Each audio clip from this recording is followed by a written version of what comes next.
اے ام ابی ہو، اے جان خدیجہ، اے مادر حسن، اے فاطمہ زہرا، اے فاطمہ زہرا، اے ام ابی ہو، اے جان خدیجہ، اے مادر حسن، اے فاطمہ زہرا، یا زہرا زہرا یا زہرا، یا زہرا زہرا یا زہرا، یا زہرا زہرا یا زہرا، یا زہرا زہرا یا زہرا۔ تیری ہی روٹی پہ سارے فرشتوں کا ہوتا ہے عرش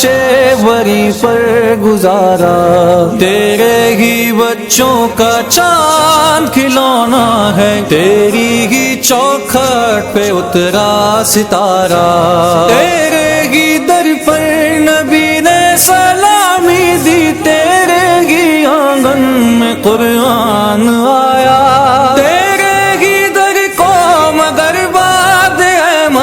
اس امت کے لوگوں نے کیسا جلایا۔ یا زہرا زہرا یا زہرا، یا زہرا زہرا یا زہرا، یا زہرا زہرا یا زہرا، یا زہرا زہرا یا زہرا۔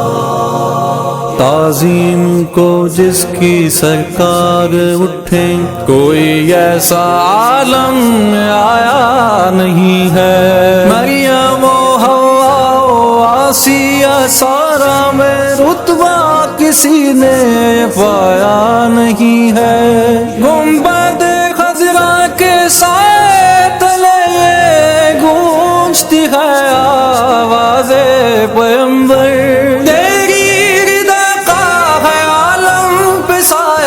مگر تیری تربت پہ سایہ نہیں ہے۔ یا زہرا زہرا یا زہرا،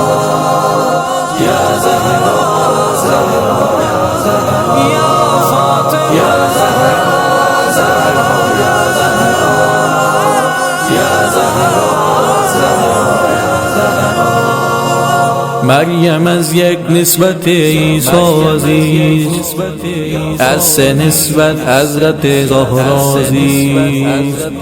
نور چشم رحمت للعالمین،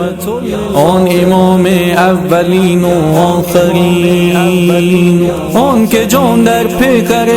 دیدنی، روزگار تازه آیین آفرید،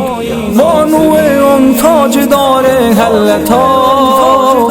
مرتضی مشکل کشا شیر خدا، شیر خدا، مادر آن مرکز پرکار عشق، مادر آن کاروان سالار عشق، در نوای زندگی سوز از حسین، اهل حق حریت آموز از حسین،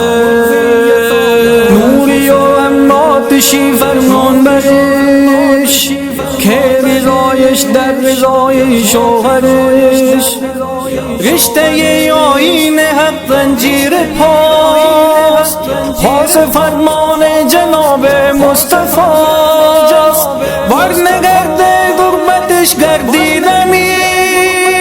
سجدگاه بر خاک او پاشیدمی،